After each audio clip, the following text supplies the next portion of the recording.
Welcome, everybody, to another edition of the Nick Saban Show, brought to you by Truckworks. I'm Chris Stewart. A very different look to the program this week. Due to COVID restrictions, our Crimson Tide Sports Network crew was not able to travel to Fayetteville. We had to broadcast the game on radio virtually, and that means that we do the television show with Coach Saban virtually as well. But what's most important, you do indeed get to hear from the head coach of the Crimson Tide following Alabama's matchup with the Hogs. Yeah, well, we didn't start great. They had a pretty good drive together. We stopped them in the red zone.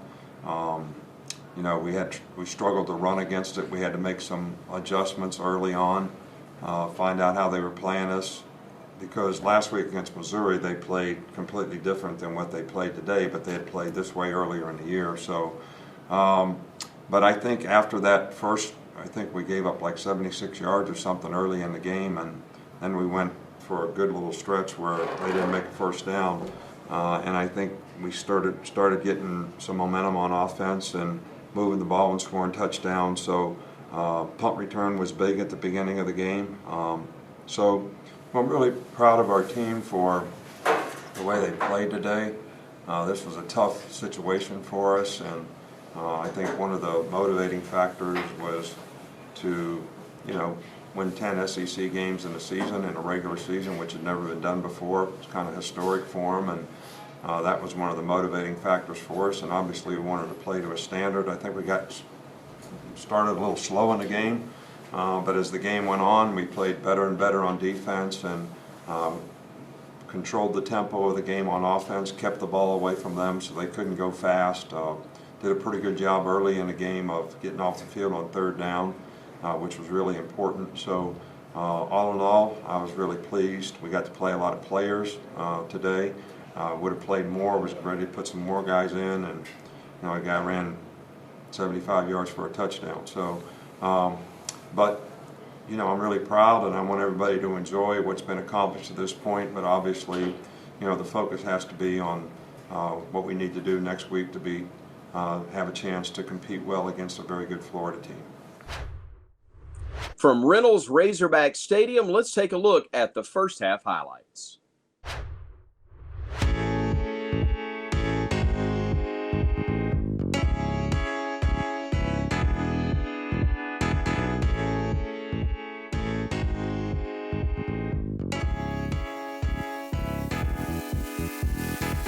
Setting up the roadblocks there on 3rd and 11 now for the Hogs from the 40. Franks is going to go down back around the 35-yard line.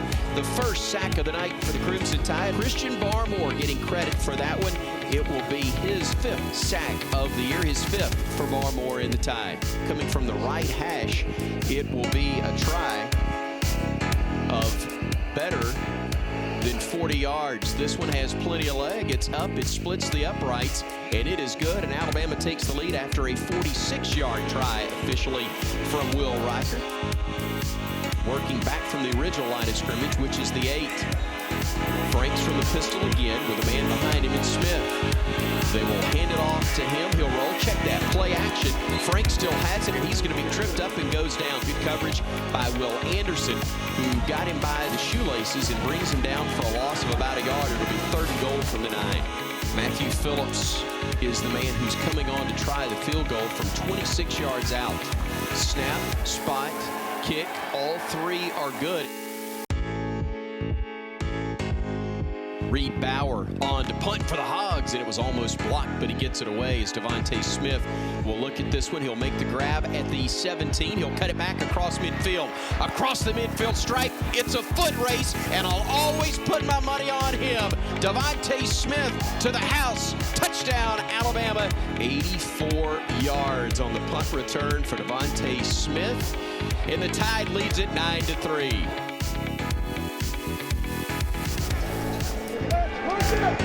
Franks from the gun. Pocket closes in on him, and he's going to go down for the 2nd time today. Another sack by Alabama. Again, the Crimson Tide defensively able to get it done.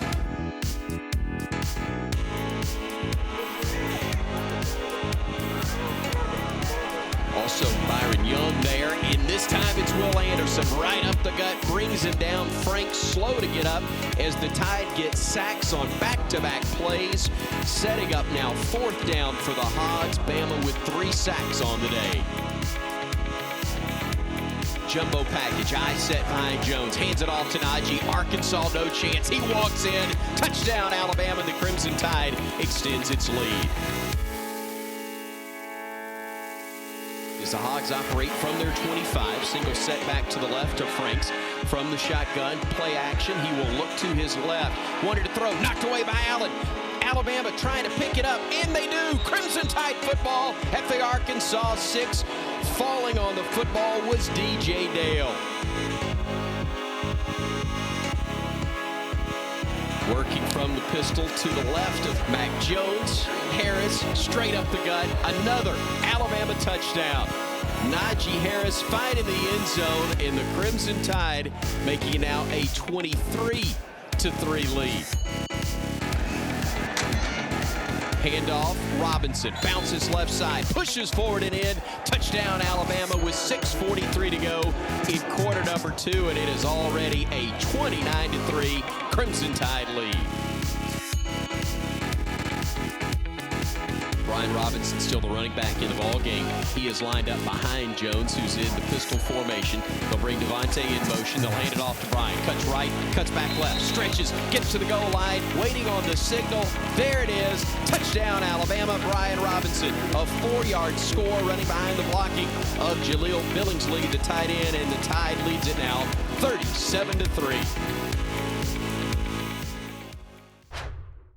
The Nick Saban Show is brought to you by the University of Alabama, where legends are made. And by Red Diamond, the official coffee and tea of the Crimson Tide. Welcome back to the Nick Saban Show, and time now for us to take a look at the second half highlights.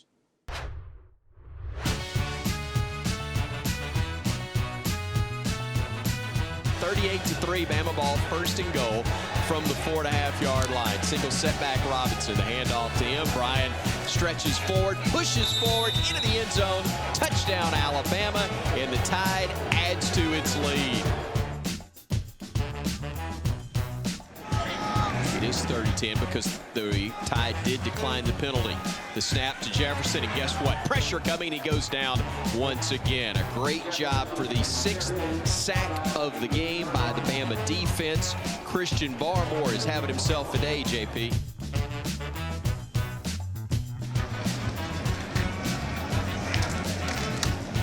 Option move right there, loose football. Bama recovered it, and the Crimson Tide will take over. They knocked it away from Jefferson. Alabama has taken the football away from the Razorbacks, and they will set up with 2:17 remaining in the 3rd quarter, already on top 45-3.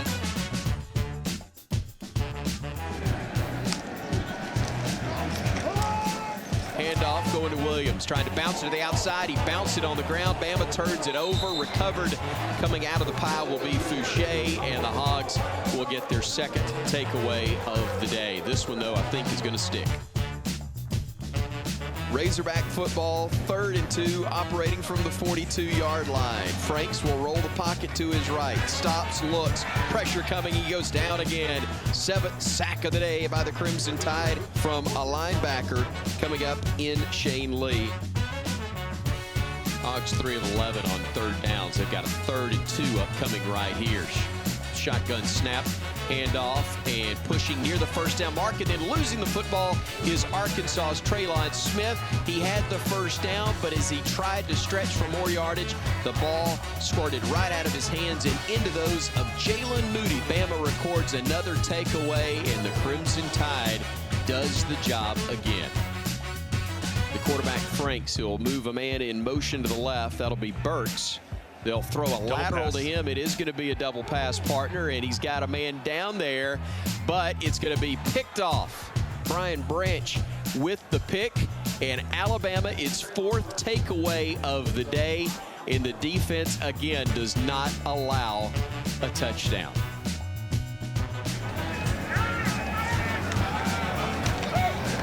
Another Alabama sack the 8th of the day by that Bama defense as Tim Smith steps up big again.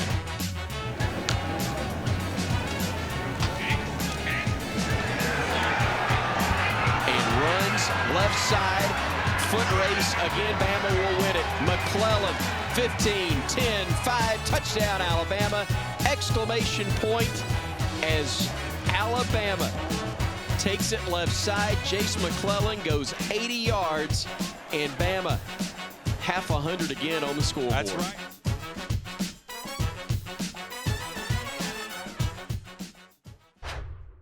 The Nick Saban Show is brought to you by the University of Alabama, where legends are made. By Coca-Cola, together tastes better. And by Aflac. Get to know us at aflac.com. Pete Golding is in his 3rd year at the University of Alabama as a member of Coach Saban's coaching staff, working primarily with inside linebackers, and he's also in his 2nd year as the defensive coordinator. Time now for us to go Mercedes-Benz All Access with Pete Golding. Obviously, it has been a very unique year. I think, the big thing for me is football has always been a getaway for me. And I think this year more than ever, we've come together as a group. I think when we're over here, whether it's our kids and our coaches, there's no outside noise. You're not talking about COVID and everything else. It's just been kind of nice to focus on football.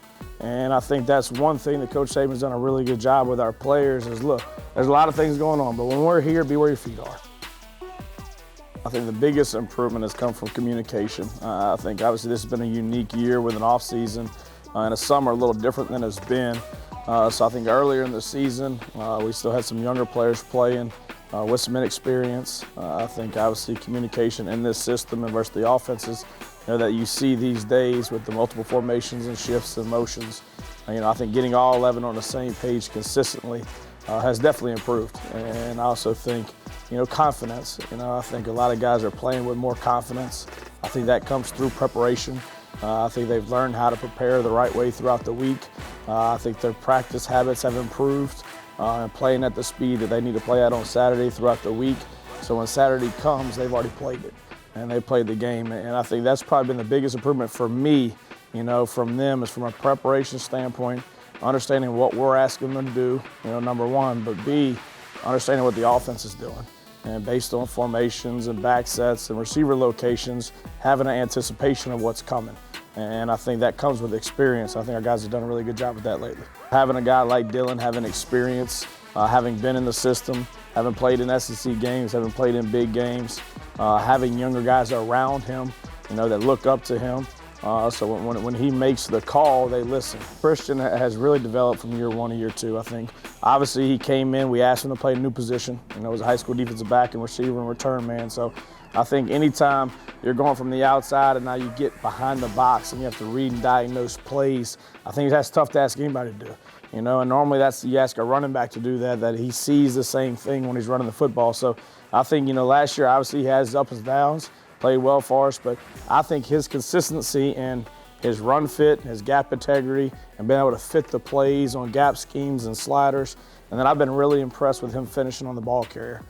I think our kids have done an unbelievable job this year being focused, locked in, not worried about what's happening outside. Are we playing the game or are we not playing the game? It doesn't matter. I think they come in every day trying to get better, trying to improve, and have the best year we can. The Nick Saban Show is brought to you by the University of Alabama, where legends are made. We love sharing great comeback stories with you here on Coach Saban's show, and one of those is Josh McMillan, the inside linebacker who in 2019 suffered a season-ending knee injury, has battled his way back, and he is the student athlete that we shine the spotlight on this week. My name is Joshua McMillan, linebacker, Memphis, Tennessee. Some of the reasons I chose to come to Alabama was just be able to compete with the best. Every day you're competing with somebody who's either better than you or has the equal opportunity or equal athleticism as you. So, each and every day you're getting better. We're going to push to become better than what we've become in the past and to create more opportunities for more people to play here. So a lot of my favorite moments are with Coach Saban. Sometimes when we are on the field, he may say a comment about how his butt hurts this day, and we shouldn't be able to, moan and grope around and everything. And just a lot of times when we get a chance to get him to see him smile, I remember when D-Wright sung Happy Birthday to him. Birthday, Coach Saban. Happy birthday to you. We actually got out of conditioning at the end of practice, and it was just kind of crazy. So just those good moments to where like we're just pretty much like a family. Yes, sir. Dominating each and every play. What? What's most important to me is, to just be the best version of myself. Keep God first. And just soak up all the knowledge that I can while I'm here, and try to make the best. Try to take advantage of every opportunity that I can. What I like to say back to the fans, thank you for everything you've done. Over the 6 years I've been here, you have done nothing but support me, be behind me during the whole time. And from deep down in my heart, I just want to just say thank you and continue to pray for me and continue to pray for the whole university and just continue to be behind us and push us. The Nick Saban Show is brought to you by Aflac. Get to know us at aflac.com. Next up for the Crimson Tide, it is the SEC Championship game again, and a familiar foe in the Florida Gators. Here's Coach Saban's thoughts on the matchup in Atlanta. Well, I think that, we're certainly going to be challenged in a different way with the type of quarterback and passing game that Florida has, and I think we have to show that we can stand up and play against a team like that. But I do think the team has made a lot of improvement throughout the year on defense. We had 4 out of 5 new starters in the secondary, made a lot of errors early in the season. I think the players have gotten a lot more confident in what's expected of them. But it's going to take a great team effort in every part of our team to be able to win the SEC championship. The offense is going to have to play well. We're going to have to do a really good job on special teams and obviously play, even better on defense. The matchup between the Crimson Tide and the Gators will be televised by CBS, and of course we'll have all the radio coverage on the Crimson Tide Sports Network beginning at 4 o'clock Central. Well, that's going to do it for another edition of the Nick Saban Show, albeit a very different looking program. We look forward to seeing you from Atlanta next week. And as we close things out, here's a look back at some of the great moments of the 2020 regular season. Roll Tide, everybody.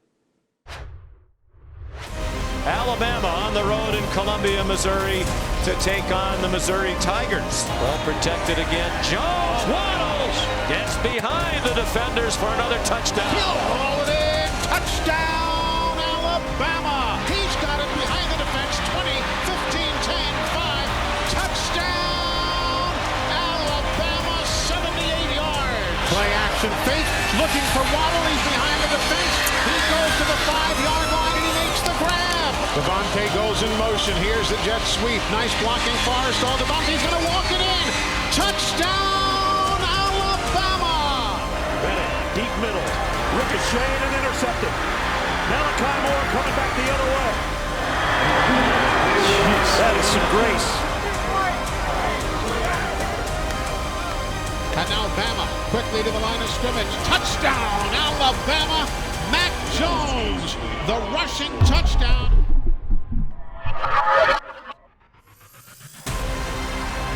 Wide open, Devontae Smith will cruise. Alabama touchdown. Hicks throws, and it is intercepted by Alabama.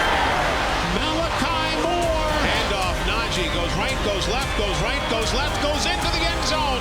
Touchdown, Alabama. Goes to the end zone. Oh, what a catch! Devontae Smith. Touchdown, Alabama. And that is going to do it. Got the dub. On to the next one. The Nick Saban Show is brought to you by Coca-Cola. Together tastes better. By the University of Alabama, where legends are made. And by Trustmark. People you trust, advice that works.